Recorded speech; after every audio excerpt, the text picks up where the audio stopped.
Hello students, how are you? I hope all of you are well. Students, in the previous video we have studied about the sources of medieval periods, in which includes inscriptions or epigraphic evidence, coins or numismatic evidence, sculptures and buildings, paintings or artistic evidence, historical writings or literacy evidence. Now we will study about the endogenous sources. Endogenous sources means होते हैं कि स्वदेशी स्रोतों से हमें क्या क्या प्रमाण मध्यकालीन भारत के बारे में मिलते हैं। तो आइए देखते हैं इसमें। Indigenous sources includes manuscripts written on birch bark, palm leaf, bamboo leaf, cloth and paper. Means endogenous sources जिसमें हमें मिलता है कि मनुस्क्रिप्ट जो भोजपत्र पर लिखी हुई है, पाम लीफ ताड़ के पत्ते, बम्बू के पत्ते, बांस के पत्ते, कपड़े और paper, various manuscripts on religion, philosophy, science and art written in various Indian languages give us a lot of information on medieval India. जो विभिन्न प्रकार के मनुस्क्रिप्ट्स लिखे गए हैं धर्म पर, फिलॉसफी से, साइंस और कला पे, ये जो विभिन्न भारत के विभिन्न भाषाओं में लिखी गई हैं, ये हमें मध्यकालीन भारत के बारे में बहुत सी जानकारी सूचनाएं देती हैं। However, many of these precious sources have been destroyed due to insects, rain or fungus etc.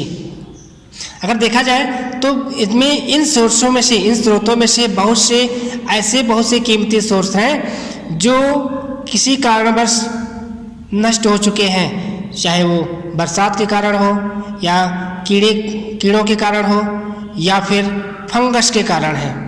ये सोर्स किसी न किसी कारणवश नष्ट हो चुके हैं। आगे हम देखते हैं कि हमें मध्यकालीन भारत के बारे में बहुत से अन्य स्रोतों से जानकारियाँ मिलती हैं, जिसमें शामिल हैं बायोग्राफीज। तो इम्पॉर्टेंट बायोग्राफीज में देखते हैं तो बायोग्राफी मीन्स होता क्या है, पर इसको जान लेते हैं। तो आत्मकथा, जो अपने बारे में लिखी गई जो जानकारी मिलती है उसे क्या कहते हैं, आत्मकथा। तो memories and biographies tell us many important facts about rulers.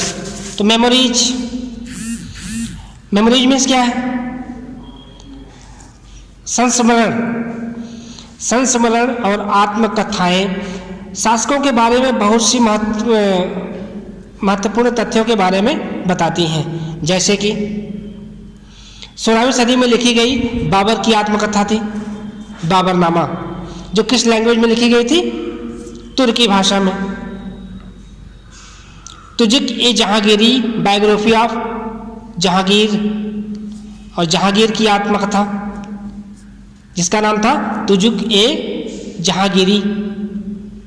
और इसी तरह से 17वीं शताब्दी में लिखी गई अकबर की बायोग्राफी थी, अकबरनामा।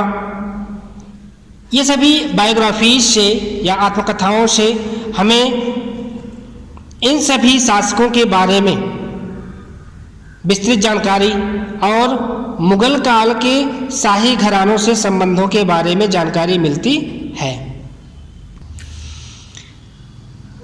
इसी में अब इसके बाद हमें इतिहास के बारे में, मध्यकालीन भारत के बारे में कुछ और इतिहासकारों से या उस समय के राज दरबार में रहने वाले कवियों से कुछ जानकारी मिलती है, जिसे क्या कहते हैं, क्रॉनिकल्स। क्रॉनिकल्स क्या है, तो एक क्रॉनिकल्स ऐतिहासिक घटनाओं का जो लिखित विवरण होता है उसे हम क्या कहते हैं? Chronicles. Historians and poets in the courts of the rulers wrote the history of the rulers or ruling dynasties of their kingdoms. राजा के दरबार में रहने वाले इतिहासकारों व कवियों के द्वारा राजा व उनके राज्य के बारे में जो कुछ भी लिखित रूप से वर्णन किया गया है उसे क्या कहते हैं हम लोग? Chronicles. Recorded texts in which events are described in the order in which they occurred is called chronicles. Sometimes king appointed scholars to write official chronicles for them. कभी कभी राजा क्या होता था कि आधिकारिक रूप से इनकी नियुक्ति करता था कि ये राज्य के बारे में, उनके बारे में, अन्य राज्यों के संबंधों के बारे में कुछ लिखें। Colonel Todd in his famous book Annals and Antiquities of Rajasthan, written in AD 1829, published some preserved chronicles. कुछ इम्पोर्टेंट बायोग्राफीज के नाम नीचे लिखे गए हैं। जैसे लिखा गया है राजतरंगिणी। राजतरंगिणी किसके द्वारा लिखी गई है? कल्हड़ के द्वारा। और कब लिखी गई थी? 12वीं सेंचुरी में। और किसके बारे में लिखी गई है? किंग ऑफ कश्मीर के बारे में, कश्मीर के राजा के बारे में लिखी गई है। इसके बाद लिखा है नेक्स्ट है विक्रमन का देव चरित्र। किसके द्वारा लिखी गई है? बिल्हन के द्वारा। कब लिखी गई थी? 11वीं सेंचुरी में। और किसके बारे में लिखी गई है? Achievements of king Adhirajendra. इसके बाद है पृथ्वीराज रासो। इसके बारे में आप लोग जानते होंगे, सुने होंगे। तो पृथ्वीराज रासो किसके द्वारा लिखी गई है? ये फेमस कृति है चंद बरदाई की। कब लिखी गई थी? 12वीं सेंचुरी में। और किसके बारे में बताई गई है?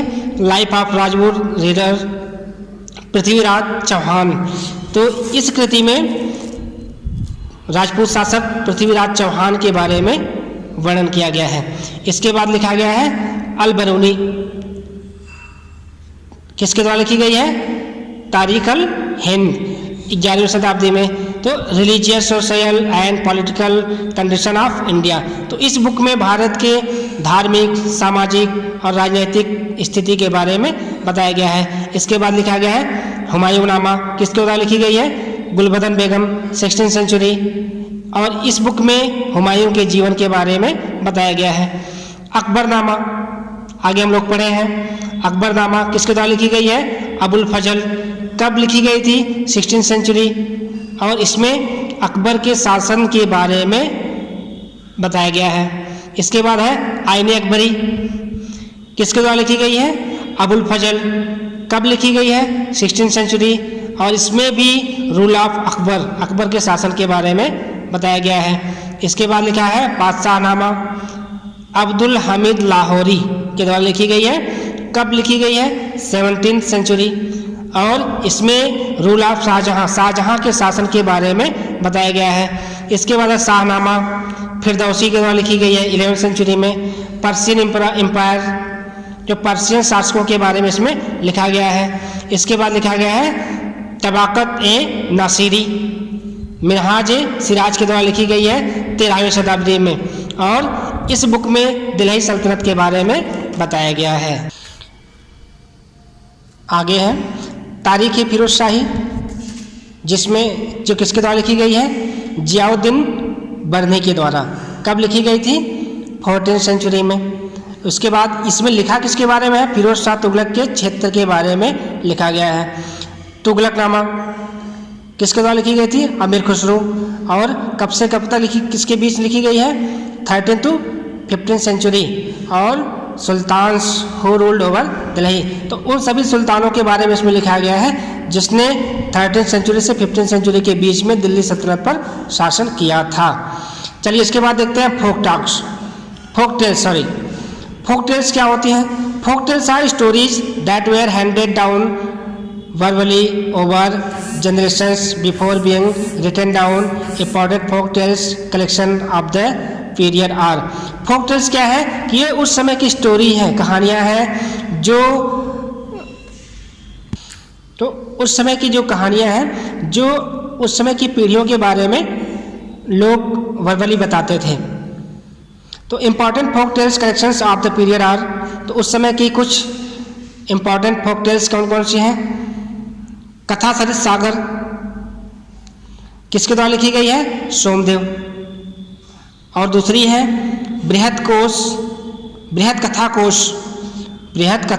कोश किसके द्वारा लिखी गई थी? हरिसेन के द्वारा लिखी गई थी 10th सेंचुरी एडी में। आगे हम लोग देखेंगे कि हमें मेडिवल इंडियन हिस्ट्री के बारे में जो जानकारी मिलती है वो मिलती है फॉरेन सोर्सेज से, यानी कि विदेशी स्रोतों से। ये विदेशी स्रोत क्या है कि during the medieval period several foreigners travel to India as travellers, pilgrims और एज स्टूडेंट्स। तो मध्यकालीन भारत के दौरान कुछ विदेशी यात्री भारत में यात्रा के लिए, दार्शनिक यात्रा के लिए या स्टूडेंट्स के रूप में भारत आए थे, जिन्होंने इंडिया के बारे में कुछ न कुछ लिखा और इनके द्वारा हमें कुछ सोर्सेज जो मिलते हैं उसे हम लोग क्या कहते हैं? Foreign sources. तो आगे हम लोग देखते हैं कि मिडवल पीरियड में जो भारत आने वाले जो फॉरेनर्स थे उसमें हैं अल मसूदी जो AD 1957 में भारत आए थे। ये कौन थे? ये वाज एन अरब ट्रेवलर, एक अरबी यात्री था। His accounts give an detail account of India of that period, जो उस समय भारतीय स्थिति के बारे में विस्तार से बताता है। इसके बाद आते हैं अल बरूनी भारत कब आए थे? 1024 से 1030 के बीच, मतलब 1024 में आए थे और इतने 1030 तक इंडिया में रहे। द पर्शियन ट्रेवलर, ये कौन थे? पर्शियन यात्री थे who visited India with Mahmud of Ghazni, जो भारत में किसके साथ आए थे? महमूद ऑफ गजनी के साथ आए थे। और रोट ए बुक तहकीक हिंद, जिन्होंने एक बुक लिखी थी Tahqiq Hind. His book is a scientific treatise on the culture and economy of medieval India. इसके बाद आते हैं इब्न बतूता कौन थे? इब्न बतूता ये एक मोरक्कन ट्रेवलर था, मोरक्कन यात्री था। Has written in detail about the social and political condition of India and the region of Mohammad bin Tughlaq in his book Rihla. और ये एक मोरक्कन यात्री था जिसने भारत के सामाजिक राजनीतिक स्थिति और क्षेत्र और मोहम्मद बिन तुगलक के बारे में अपनी बुक रहला में विस्तार से लिखा है। इन फॉरेन ट्रेवलर्स में कुछ यूरोपियन ट्रेवलर्स भी इंडिया आए थे, जिनमें से कौन थे? डोमिंगोज पीज, एक पुर्तगाली यात्री था जो राजा कृष्णदेव राय के दरबार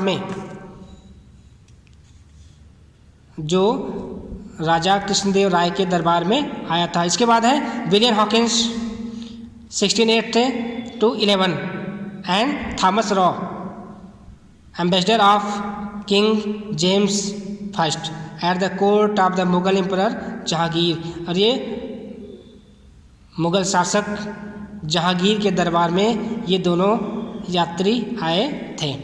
तो बच्चों, इस तरह से आपका ये मिडल पीरियड का जो चैप्टर था, चैप्टर फर्स्ट समाप्त होता है। और हम आशा करते हैं कि आप लोग इसको अच्छी तरह से पढ़ेंगे, समझेंगे और जो कुछ प्रॉब्लम होगी आप हमसे संपर्क जरूर करेंगे। Okay, thank you, have a nice day.